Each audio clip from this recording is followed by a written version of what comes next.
If Minato doesn't die during the Nine Tails attack, you're not just extending his life, you're rewriting the upper limit of what a shinobi can become. Because unlike most characters who hit their peak and plateau, Minato was still in the middle of building his arsenal. What we saw wasn't his prime, it was his foundation. Let's really break that down. Minato became Hokage in his early 20s. That alone should already raise eyebrows. Most elite shinobi don't even fully mature until the 30s or 40s. Hiruzen Sarutobi was called the professor in his prime, but that reputation came with decades of experience. Jiraiya didn't reach his legendary status overnight either. Meanwhile, Minato was already outperforming entire armies before he even had time to refine his abilities. That's the key difference. He didn't need time to be great. Time would have made him ridiculous. Take the Rasengan. Minato created one of the most iconic jutsu in the entire series and then died before finishing it. That's like inventing a prototype and never building the final version. Meanwhile, Naruto Uzumaki takes that same technique and evolves it into the Rasen Shuriken, a jutsu so advanced it damages enemies at a microscopic level. Now stop and think about that.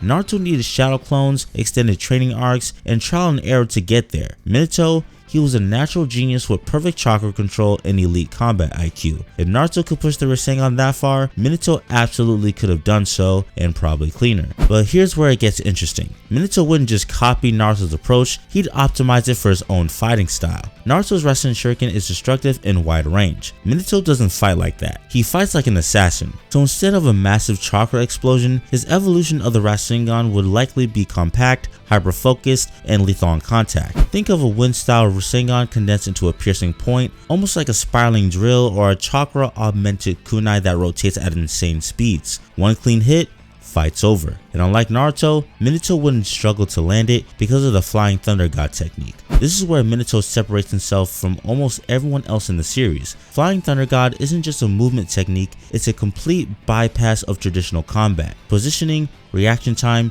distance, it all becomes irrelevant, and we only saw a fraction of what it could do. Minato used it to teleport to mark locations, counter attacks instantly, and outmaneuver opponents who were already elite. But that was a young Minato, still actively developing the technique. If he had lived longer, there's no reason to believe he wouldn't have expanded its capabilities. He could have increased the speed and efficiency of marking targets mid-combat, developed delayed or trap-based teleportation setups, expand the number of simultaneous marks he could maintain, refine his reaction timing to the point where even high-tier opponents couldn't process his movements, etc, etc. At a certain level, Flying Thunder God stops being a technique and starts feeling like a glitch in the system. You're not fighting Minato, you're trying to survive something you can't track. Now add Sage Mode to the mix. Minato already has access to Sage Mode, and not an imperfect version, a complete one. The only issue he mentioned was that it took him time to gather nature energy, which didn't fit his fast-paced fighting style. But let's be real, it's not a permanent weakness, that's a lack of practice. Look at Naruto. Early on, Sage Mode had limitations. Over time, he refined it, extended its duration, and integrated it seamlessly into combat. There's no reason Minato couldn't do the same, especially given his intelligence and efficiency. A fully realized Sage Mode Minato would be terrifying. His already insane reaction speed gets boosted, his sensory abilities become borderline unfair, and his attacks hit significantly harder. Now imagine this scenario. Minato senses you the moment you enter the battlefield, marks a location near you instantly, teleports before you react, and hits you with a Sage enhanced precision based Rasengan variant. That's not a fight, that's an execution. And we still haven't touched on chakra reserves. One of the few limitations Minato had compared to characters like Naruto was stamina and chakra reserves. He wasn't a natural chakra monster,